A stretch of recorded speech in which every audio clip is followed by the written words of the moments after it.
There were explosions on site. It wasn't entirely unheard of, but these didn't seem controlled. Also not unheard of, but it still made Iris nervous. The door to her cell opened, and an agent stood there. He was younger, with Mexican features, and she didn't recognize him. 105, get up! We need to move you! She could tell he was new. Most of the Site-17 personnel were used to calling her real name, outside of office documentation. The shrinks thought it would be helpful in keeping her emotionally stable. You had to laugh. Should I take anything? She asked, as she got up from her seat. No time. We'll send someone for it later. He motioned for her to hurry. She walked to the door. She was long past the time where she resisted or tried to escape. Where would she go? She'd probably just end up somewhere worse. He led her into the hallway and didn't bother to re-secure the door. She realized then that things were extremely wrong, rather than the baseline of very wrong she'd grown accustomed to. He hesitated a moment, then said, "This way." She almost offered to guide him, but he probably wasn't prepared for Skip. to show that kind of initiative. There were gunshots nearby. Stay behind me.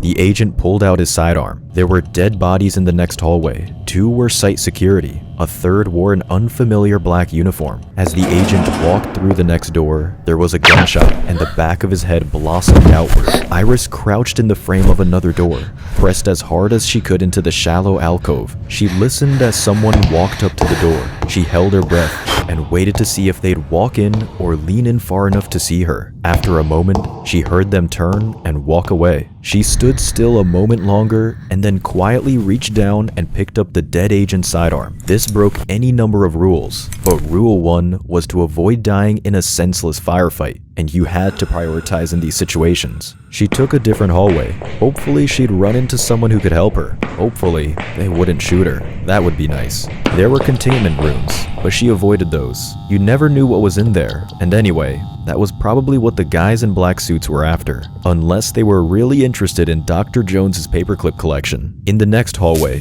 the containment chamber had been opened, and the door torn off its hinges. There were several black-clad bodies on the floor. Standing above them, tearing the flesh off a humerus, was an ogre, 8 feet tall, with a bulbous nose, pointed head, and sharpened teeth. He smiled wickedly from around his meal. Ah, ma chère, you joined the party? She tightened her grip on the sidearm and forced herself to remain calm. Fernand. Will you take a quick picnic with me? He asked. I am having my morning exercise. No, thank you. She said. She began to walk past him. Not fast, not running.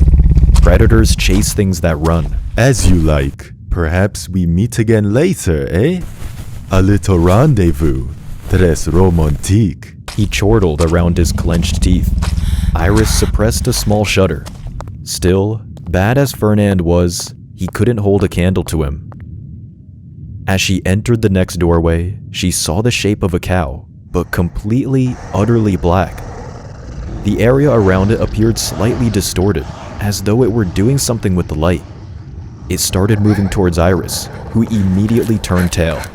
She'd take her chances with the men in black. At least she knew what the bullets did. She heard it picking up speed, and she turned a corner, slipped through a door, and closed it.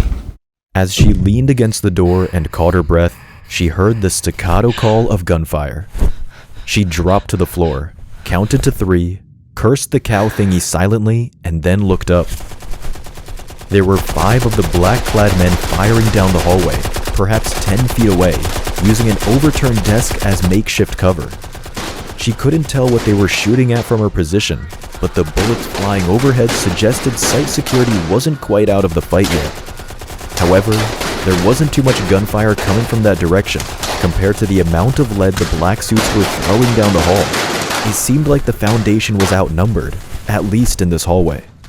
She considered her options. She could wait and hope the Foundation would send reinforcements, but that seemed chancy.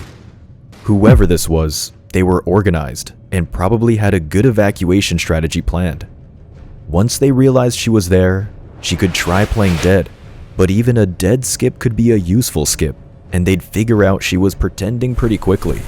She considered it unlikely whoever it was would treat her as well as the Foundation. Only one option then.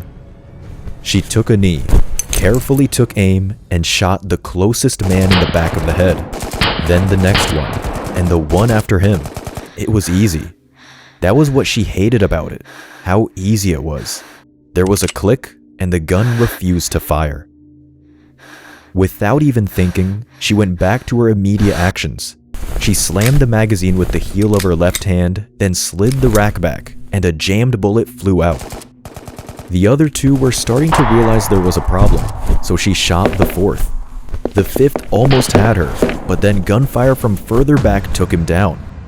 It was only as he fell to the ground she started to feel again, and the gorge rose in her throat. It's me. She called. SCP-105. They're dead. She dropped the gun, kicked it forward, and then knelt down with her hands on the back of her head until the agents got her and took her to safety. You need to see this, ma'am. The man was nervous, but he was always nervous. Like a small dog, really. What is it? She asked. She was still a bit tired. It had been a long night the night before. It usually was. But the last time he'd told her she needed to do something, there was an active attempt on her life. She was good at picking up things like that. Footage from the latest containment breach.